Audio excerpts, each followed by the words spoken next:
안녕하세요. 혹시 요즘 들어 퇴직이란 단어가 자꾸 머릿속을 맴돌고 계신가요? 사람마다 사정은 조금씩 다르겠지만 나이가 들수록 자연스레 다가오는 고민이 바로 은퇴 후의 삶 아닐까 싶어요. 회사에서 몇십 년을 보내고서도 막상 그만둔다고 생각하면 막막하고 내가 제2의 인생을 잘 시작할 수 있을지 걱정도 되죠. 오늘은 58세 대리운전 기사로 일하시는 분이 이제 퇴직하겠습니다 라고 선언한 후에 겪게 된 일들을 바탕으로 우리가 미리 준비해야 할 것들과 은퇴 후의 삶에 대한 이야기를 함께 나눠보려고 해요. 사실 대리운전 일을 하는 분이라면 한창 체력 좋을 때는 밤낮 없이 운전해서 꽤나 짭짤한 수익을 올릴 수도 있습니다. 하지만 50대 중후반이 넘어가면 체력도 예전 같지 않고 주변에서 챙겨줘야 할 가족 문제도 하나둘 늘어납니다. 게다가 나보다 더 젊고 에너지가 넘치는 사람들은 밤샘 운전도 거뜬히 해내니 실적에서도 차이가 나기 시작하죠. 그러다 보면 이제 그만둘 때가 된 건가? 하는 생각이 슬슬 들기 마련이에요. 그런데 어쩌면 우리 주변에서 퇴직을 앞두고 계신 분들도 마찬가지 고민을 하고 있을 거예요. 지금 그만둬도 먹고 사는데 문제는 없을까? 60 넘어서 할 수 있는 일은 없을까? 남들 다 은퇴할 때 은퇴해야 손해가 없을까? 등등. 은퇴라는 단어 자체가 주는 부담감과 막연함이 참 큽니다. 오늘 이야기는 바로 그 지점에서 시작합니다. 저도 주위에서 실제로 은퇴를 맞이하거나 준비 중인 분들을 보면서 그냥 미리 준비 좀 하면 돼요 라고 말하는 게 얼마나 공허하게 들릴 수 있는지 잘 압니다. 그래서 오늘은 구체적인 사례 3가지를 들어서 이야기해 볼게요. 저희가 이야기를 나누다 보면 나도 은퇴를 준비할 때 이런 부분은 꼭 신경 써야겠다 하고 자연스레 정리가 되실 거예요. 조금 길어질 수 있지만 편하게 들어주세요. 일살에 일벌이 줄어든다 해도 마음은 한결 편해졌어요. 58세 대리운전기사 이모씨. 먼저 우리가 시작한 그 이야기 58세 대리운전기사 이모씨입니다. 이분은 50대 초반까지는 비교적 수입도 안정적이었고 체력도 남아돌았어요. 오후에 잠깐 낮잠 자고 밤에 일하러 나가면 하루 10시간도 운전이 가능했죠. 그런데 어느 순간부터 기력이 달리기 시작하더래요. 특히 밤사이 운전은 위험도도 훨씬 높고 긴장감을 계속 유지해야 하잖아요. 얼마 전에는 살짝 졸음 운전을 할 뻔해서 크게 놀란 적도 있었다고 합니다. 그래서 가족들과 상의 끝에 이제 퇴직하겠습니다 라고 선언했어요. 여기서 말하는 퇴직은 그저 대리운전이라는 일에서 손을 놓는다는 뜻이었지만 사실상 재취업이나 다른 직업으로 갈아타는 일은 벌써부터 고민 중이었죠. 일단은 수입은 줄어들어도 좋으니 무리하지 않고 정기적으로 할 수 있는 일을 찾아보자 이런 입장이었습니다. 그가 은퇴를 결심하면서 가장 중요하게 여긴 건 체력을 지키고 가족과 함께하는 시간을 확보하는 거였어요. 돌아보니 아이들도 자라서 곧 결혼할 나이가 되고 부인도 같이 늙어가는데 그렇게 밤낮 없이 일만 하다가는 정작 인생에서 중요한 순간들을 놓칠 것 같았다고 합니다. 하지만 문제는 경제적인 부분이죠. 은퇴를 해도 생활비는 계속 필요하고 가끔 병원비도 준비해야 합니다. 이분은 대리운전을 하면서 모아둔 돈이 조금 있었고 국민연금도 60대 초반이 되면 타긴 하지만 그걸로는 빠듯할 게 뻔하다 보니 뭔가 대책이 필요했어요.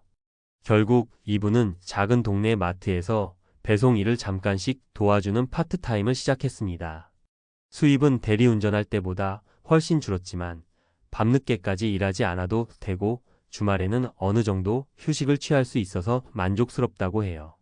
솔직히 대리운전할 때보다 돈은 많이 못 벌어요. 그래도 마음은 훨씬 편해졌죠. 무엇보다 집에서 가족들 얼굴 볼 시간이 많아지니까 이게 돈으로 환산이 안 돼요. 이분의 얘기는 우리에게 돈과 인생의 여유 사이의 균형점을 어떻게 잡아야 할지 한 번쯤 고민을 던져줍니다. 이 사례 미리 준비하지 않았으면 큰일 날 뻔했어요. 55세 공장 노동자 최모 씨. 두 번째 사례는 또 다른 직종이지만 비슷한 고민을 하고 있던 55세 공장 노동자 최모 씨의 이야기입니다. 이분은 20대 때부터 지금까지 계속 생산 라인에서 일했어요. 여름이면 덥고 겨울이면 추운 공장에서 정말 열심히 일했죠. 그런데 50대 중반이 되면서 어깨, 허리, 무릎 등 몸 여기저기가 아파오기 시작했습니다. 퇴직까지 얼마 안 남았다 보니 회사에서도 젊은 인원을 우선 채용하는 쪽으로 돌아서는 게 보이더래요. 예전에는 그냥 열심히 일하면 승진도 하고 연장 근무도 문제 없었는데 이제는 나이 많은 사람은 자꾸 일이 없는 쪽으로 빼버리거나 되도록 쉬게 하려고 하더라고요. 회사 입장에서도 생산성이 필요한 시점이니 이해는 가지만 막상 본인은 허탈하다고 합니다. 그래도 다행인 건 이분은 퇴직 후를 대비해서 몇 년 전부터 개인 자격증 공부를 해두고 있었어요. 처음엔 내가 50대 중반에 무슨 공부냐라고 주위에서 만류하기도 했지만 왠지 모르게 마음이 불안해서 틈틈이 기술 자격증을 준비했습니다.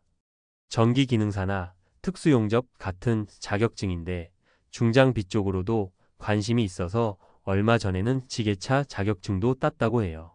나중에 퇴직하고 용접이든 중장비든 내가 좀 하다 보면 적어도 굶어 죽진 않겠구나라는 생각이 들면서부터 불안감이 좀 사라졌다고 합니다. 물론 지금 당장 공장을 그만두진 않았지만 언제 그만둬도 덜 두려울 것 같다고 하더군요. 이분은 이렇게 말합니다. 내가 미리 공부해두길 정말 잘했어. 난 기술이 없으면 아무것도 못하는 사람이잖아요. 이 나이에 회사에서 나가면 끝인데 그래도 내가 할 줄 아는 기술이 있으니까 의욕이 생기더라고. 이걸 보면서 느낀 점이 사실 퇴직 시기가 정확히 딱 정해져 있는 분들도 있지만 그렇지 않은 분들도 많잖아요. 언제 회사를 그만둘지 몰라서 더 불안하기도 하고요. 그런 상황이라면 최모 씨처럼 미리 준비할 수 있는 자격증이라도 한두 개 만들어 두는 것이 정말 큰 힘이 됩니다. 실제로 은퇴하고 나서 다른 업종으로 옮길 수 있는 발판이 되기도 하고 아직 나도 할 수 있다는 자신감도 생기니까요. 3사례 3은퇴 후가 더 바빠질 줄 몰랐어요. 60세 자영업자 박모 씨. 세 번째 사례는 60세 자영업자 박모 씨인데 이분은 치킨집을 10년 넘게 운영하다가 작년에 문을 닫았어요.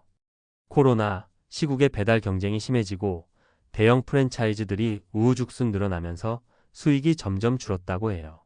그래도 가게를 정리하면 최소한 빚은 안 질 줄 알았다며 가게를 정리했는데 문제는 그 뒤부터 했던 무작정 식당 창업이 완전히 실패로 돌아갔다는 겁니다.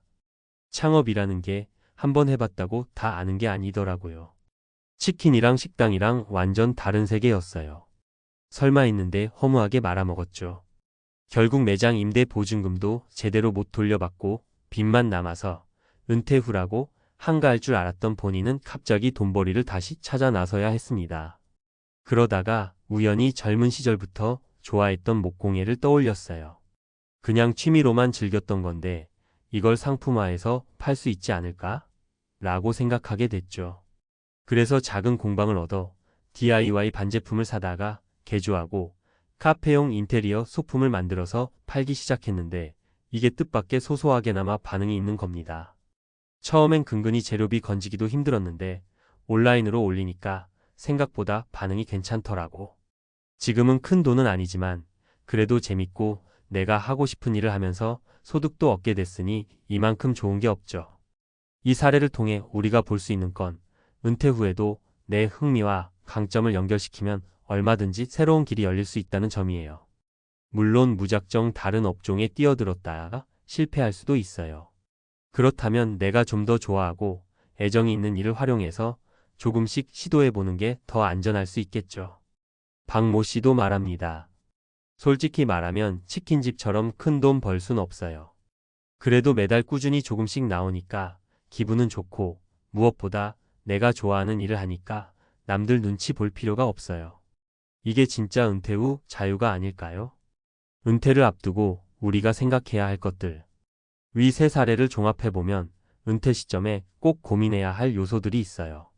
경제적 안정. 일단 내가 언제까지 소득을 이어갈 수 있을지, 연금이나 저축은 어느 정도인지 객관적으로 확인해야 해요.